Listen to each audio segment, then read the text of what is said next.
Now that you have clicked on this video, you have two options. You either decide that you will be a Roblox scripter and get all the money, fame and girls, or you keep wasting time by watching all these how to script Roblox YouTube videos that you didn't even learn shit from, and keep being the same nobody that you are right now. If you chose the second option, I mean the loser option, click off the video right now and go watch your Mr. Beast video, because this one certainly isn't for you. So if you're not like most people, keep watching this video, as it will literally open your eyes to how scripting actually works. But you have to do one simple little thing first. I want you to write this in the comments.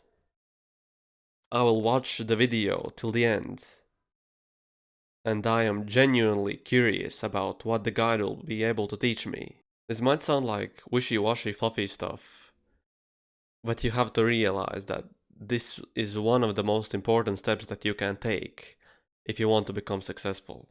Because you actually have to condition yourself to become successful and keep yourself accountable. If you skip this step, it will literally be like saying, oh, I'm not smart enough for this, therefore I don't even need to try.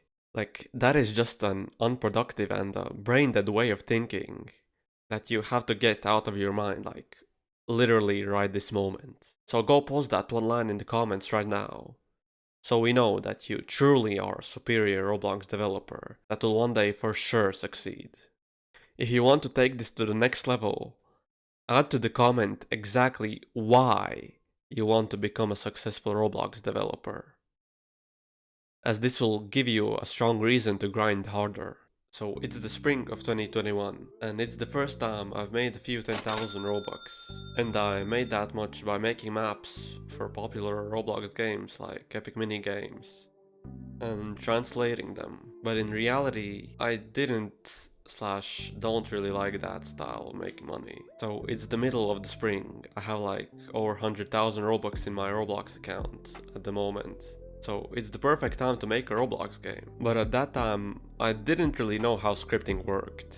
So I asked two of my friends that know actually how to script to help me out. So long story short, the game was in development for like 1.5 or 2 years. It was rather slow, but I learned quite a lot in there. I didn't know how to do the large tasks, like scripting the whole game framework. Let me quickly just run down how the game worked. So basically you just imagine spleef tiles which you run over. You have a knife in your hand, and then you have like a bunch of magical abilities that you can use while playing, and they can either help you maneuver around or just hurt other players. The trailer of the game is the first video on the channel, by the way, if you want to check that out after this one. But so, I did all of the small tasks while making the game. I learned how to use proximity prompts, events, like in general how you actually think as a programmer. I have something on my screen right now that I think looks pretty cool and is more recent that I made. Also, this is a really good way to learn scripting, although I haven't really heard anyone talk about it, but it's not the most efficient. If you've ever watched smartyrbx before, you probably know that he talks about thinking in systems. I'ma be honest, I don't really know what the hell he means with that, but thinking it logically through, I think it's pretty similar to what I have to say now.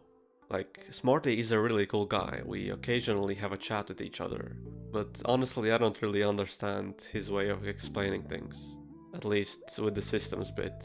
So recently I had a guy from my Discord server asking me how to script. A huge mistake many beginners make when trying to script something is that they think that to script the game it's like one massive thing that you do together, while in reality it's just a bunch of small things put together. So how can you use this? So basically, you can just make a list of all the stuff that you need to do to achieve a desired result. Let's say I wanted to give a weapon when the player clicks a button. So the first thing you do is you put the tool in the server's storage, then next you make a part and add click detector object to it. and within the part you insert script, and when the player clicks on the button, it basically just copies the item from the server storage and puts it in the player's backpack. So do you see what I mean here? You need to strategize manipulation ways with Roblox Studio. I know it sounds goofy, but it's honestly the case here. But for that, you do need to know, like the small little details that the property tabs have and how all of the objects behave with one another. So for that, you just need knowledge. And how do you get that? Well, you can just simply watch a bunch of tutorials to know what's actually out there. And no, I'm not telling you to mindlessly just watch any tutorial, because that would just be a waste of time. What I want you to do is go find a tutorial list from any YouTuber or whatever, and just look at the titles of the videos and just watch the one that pops out the most. Which title sounds the most interesting. Because the key here is that you're actually intrigued in what you're learning.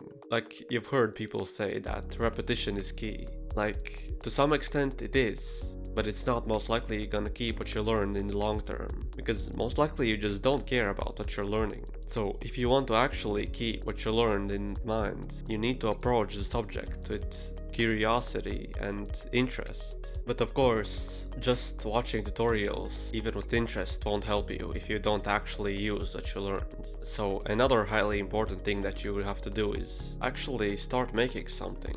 Like, if you're completely new to everything, like, yeah, just start watching some tutorials on how stuff actually works. Because when you want to create something, you have to figure out how to actually do it. And to figure that out, you have to know something. You have to know how Roblox Studio works to some extent.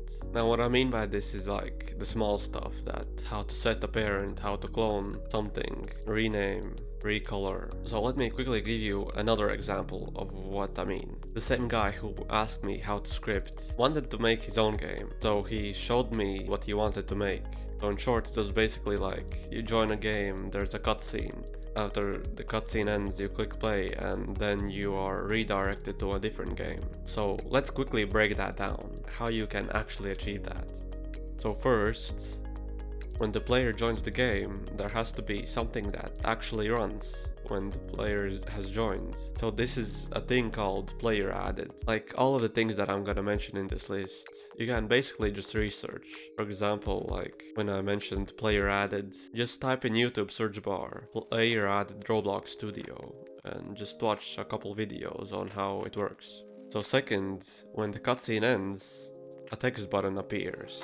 Like in this case, it might not be the most efficient idea or the best one technologically, if that even makes sense. But in this case, if you know how long the cutscene is, you can just add a wait, and after that wait is over, you make the button appear. So when the cutscene starts, at the same time, it starts running the wait thingy. So as the cutscene goes on and on, the wait also goes on at the same time. So when the cutscene ends, the wait time has been waiting for quite a while now that it's gonna be up soon, and when it's up, the button appears. So the third thing is, when you click the button, it redirects you to a different game. So for that, we just need to insert a local script within the button, and just when it's clicked, it does something, and in this case, it teleports you to a different game. But more accurately, if the thing you want to do is all within your own game, you don't want to teleport the player to someone else's game. It's more accurate to say you want to teleport them to another place within the game. So what I mean by this, the game actually consists of places. Like when you join the game, there's the main place. So what I mean by this is basically just imagine a box. The box is the game, and within the box there are smaller boxes, which are like the places of the box or the game. So that is the reason why after you click the 3 dots on your game's about page, there are 2 options where you can configure either the game or the place. The game is just the whole game and the place is the exact place that you're gonna click the play button on. So if you don't know how to create places or teleport players to them, just watch some tutorial on YouTube. So if you have any questions left, or if you didn't understand something that I talked about in here, please let me know in the comments, and me or someone else will help you out. But what I would suggest is join my Discord server, and then you're gonna have more luck finding someone that helps you, because people are just more active there than on comment section. And as always, remember, you are just one game away, and I'll see you in the next one.